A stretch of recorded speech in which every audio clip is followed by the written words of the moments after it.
Panginoon, maraming salamat sa laging pagbibigay ng mga araw na puno ng blessings.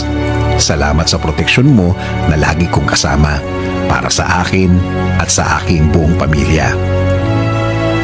Thanks for your provision, your guidance, and protection. Thank you also, God, for your faithfulness and love for us, Lord. Panginoon, i-bless niyo po ang aking plano sa aking buhay at sa aking pamilya. Alam ko po na lagi niyo akong pinoproteksyonan kasama ng aking mga pangarap. Panginoon, hindi po ako isang perpektong tao at alam ko po na hindi rin perpekto ang aking plano. Pero kayo na po ang bahalang mag-ayos ng mga mangyayari.